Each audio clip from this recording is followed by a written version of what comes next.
ध्यान योग अगर नहीं होगा तो पशु से बदतर स्थिति हो जाएगी। कहने की जरूरत ही नहीं है। आप अगर चारों तरफ अपने नजर घुमा लें तो रोज ऐसी घटनाएं आपको सुनाई पड़ेंगी, और ये वो घटनाएं हैं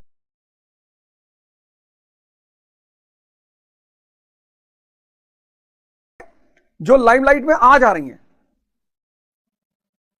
कोई पत्नी को मार दे रहा है, कोई पति को मार दे रहा है, कोई बच्चे का मार दे रहा है। मतलब अशांति, अराजकता बढ़ती ही जा रही है, बढ़ती, और वो बढ़ेगी। उसका एक बड़ा सीधा सा नियम है, वो बढ़ेगी, वो बढ़ेगी। बढ़ेगी इसलिए क्योंकि इच्छा और जरूरत, इस दो पे आदमी जीता है।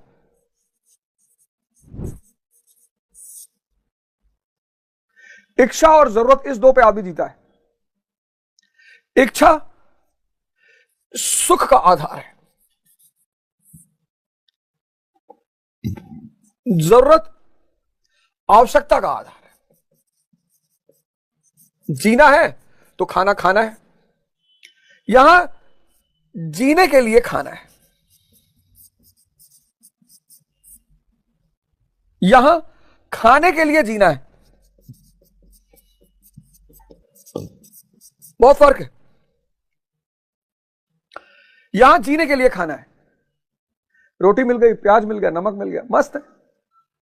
यहां रोटी और प्याज पे तो मार कर ले, रोटी प्याज खाएंगे, डेली डेली खिचड़ी खाएंगे।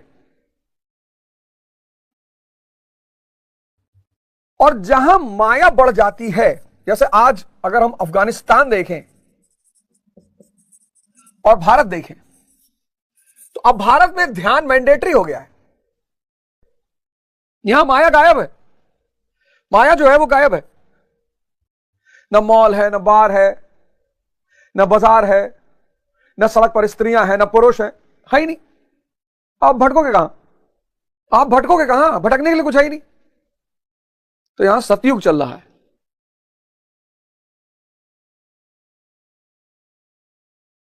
यहां कलयुग चल रहा है। माया चरम पर पहुंच रही है, सब बाहर भाग रहे हैं।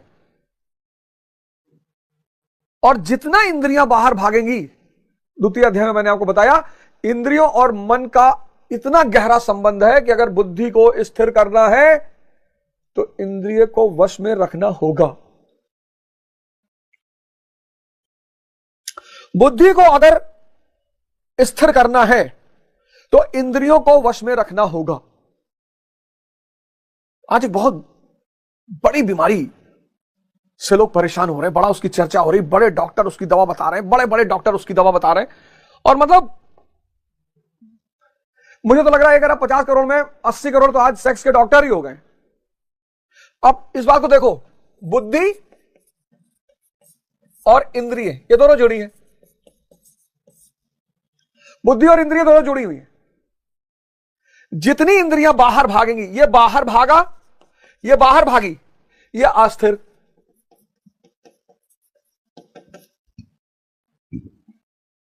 ये अंदर भागी, ये स्थिर।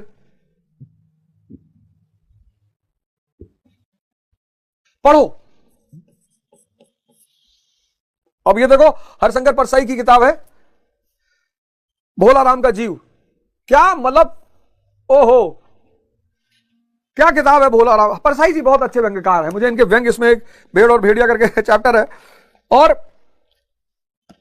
किताब ले लो, इन सब किताबों से प्यार कर लो। भोला राम का जीव हरिशंकर परसाई, कहत कबीर हरिशंकर परसाई, रश्मिरथ पढ़ो, सेवा करो।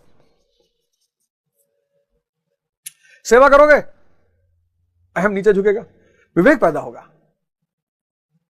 पढ़ोगे बुद्धि प्रखर होगी, तपस्या करोगे संतुष्टि मिलनी शुरू हो जाएगी।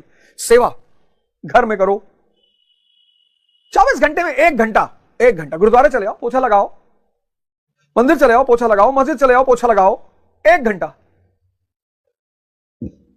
तो जो 4 घंटे ईरानी कैफे पे बैठे हो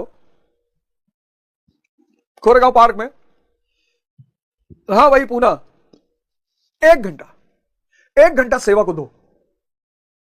घर में बुजुर्ग है तब तो निश्चित तौर पे फिर चमत्कार देखना। ये जो काम मैं आपको बता रहा हूं ना, इसको करने के बाद आप चमत्कार देखना। आप 1 महीना करके देखो, फिर आप चमत्कार देखना।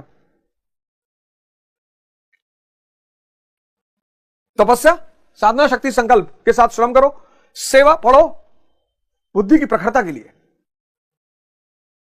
इसीलिए भारत में जब किताब पैर पे टच हो जाती है, भारत में जब किताब पैर पे टच होती है तो उसे मत्थे पर लगाने का प्रावधान है। क्यों? क्योंकि किताब बुद्धि को प्रखर, नए डायमेंशंस, नए पर्सपेक्टिव, न जाने क्या क्या दिखाती है बुद्धि। एक आदमी फांसी लगा रहा था तो उसकी औरत आई, देख ली, कहीं क्या कर रहे हो? कहीं फांसी लगा रहा हो, तंग आ गया हूं तुमसे, इतना खर्चा करा रही हो, इतना पैसा मेरा लुटवा रहे हो, मैं तुमसे तंग आ गया हूं, तुम बहुत खर्चा, लिपस्टिक, बिंदी, कपड़ा, सूट, ब्यूटी पार्लर, अब नहीं सहा जा रहा, अब मैं जा रहा हूं फांसी लगाने। वो रोने लगी चिल्ला चिल्ला के। अरे बोली मर रहे हो तो एक व्हाइट रंग का सूट दिलवा दो, नहीं तो तुम्हारे तेरे ही पे पहनूंगी क्या? अगर बुद्धि ऐसी रह गई तो बहुत परेशान करेगी। तो तपस्या शुरू कर दो, पढ़ो, सेवा, और एक बड़ा अच्छा सा गोल बना लो।